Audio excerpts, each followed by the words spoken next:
All right, welcome in. I'm the Kodiak, and today we're going to be talking about Desmond Ridder. But before we talk about the man of the hour, Cincinnati Bearcats quarterback who actually led them to a college football playoff appearance, especially for a team that's not Bama or Ohio State or anything like that. I just want to talk about something. So I'm pretty much done scouting the quarterbacks. I don't think there's any other high-priced quarterback in this class.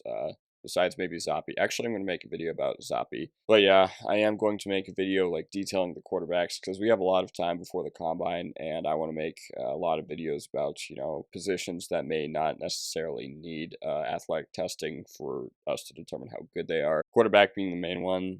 I don't know, maybe I'll make a few videos about long snappers, I don't know. So let's talk about Desmond Ridder. Even though in the title I said he was bad, let's start with a few things I do like about him because I want to look at the good and the bad when talking about everybody from this class that I'll talk about on this channel. And all it takes is one team going in the third or fourth round. Hey, maybe we like this guy. And when you have players at the Senior Bowl who have meetings with GMs and coaches, all it takes is one team thinking, all right, we like this kid.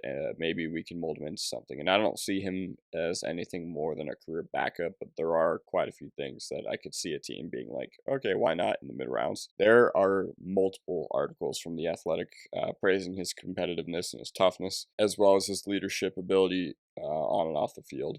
Because ultimately, he was the quarterback of a team that I mentioned made the college football playoff. If it was a team like Ohio State, then I'd be like, all right, whatever. But this is the Cincinnati Bearcats. Not exactly a college football powerhouse, although they will have players from their team this past season that do go on to get drafted to the NFL. And talking about Ritter specifically, he's a physical guy. Yeah, he's not afraid of taking contact. A lot of people praise him for his mobility, and I think his mobility is behind Willis, Corral, Howell, and even Pickett. His pocket escaping ability is definitely good, and that's something that teams will value, especially in a division that maybe has a lot of good edge rushers. He's not a Carson Strong, who is almost a dead zero in the running game, but he's maybe a tad behind the other guys in this class. Also, I came away watching Desmond Ridder finding out something I didn't know already, and that's just that Alec Pierce is a demon. Whoever he gets drafted too late will be very happy. So yeah, he also seems to be a very coachable guy, and the reason I think he is going to go higher than he should in the NFL draft is because there's going to be a team or two that interviewed with him at the Combine or Senior Bowl, and I assume, based on what we've heard, he would interview pretty well. All right, now let's just go through the negative, and his accuracy is just not it, and he might throw the wobbliest ball I've ever seen from a quarterback. He consistently underthrows his receivers, overthrows his receivers, even the ones that are wide open.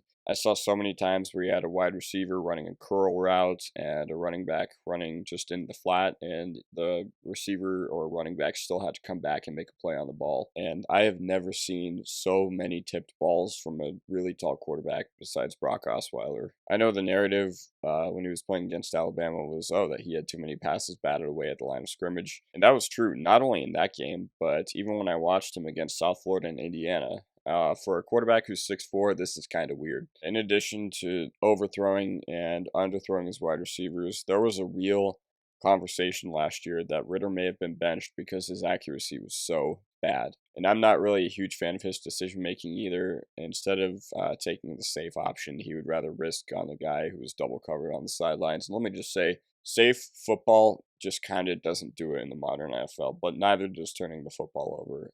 It's just not what you want for your quarterback. I'd rather have a quarterback who's relatively safe as opposed to a quarterback who's just absolutely reckless. My comparison for him as far as how he plays is a diet Cam Newton.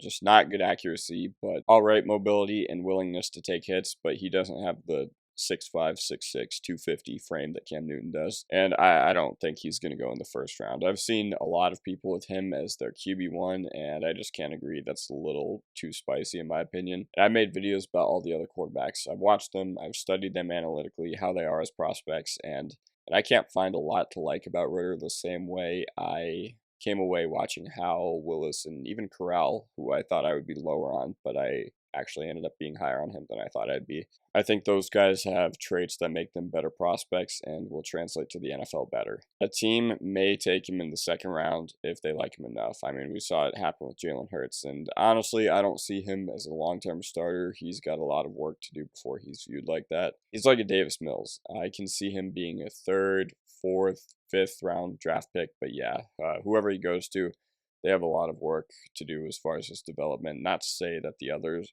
quarterbacks in this class don't have a lot to do with their development. But yeah, I'm just not a huge fan of Ritter. I could see him going to a place like Indy, where they have basically a one-read offense for Carson Wentz, and they also have the game's best running back, and he could genuinely succeed in that role. But that's about it. I really don't see it with him. All right, that is going to do it for the video. Leave a like if you enjoyed, subscribe if you're not already. Follow me on Twitter. Link is in the description down below. Anyways, have a good day and peace out.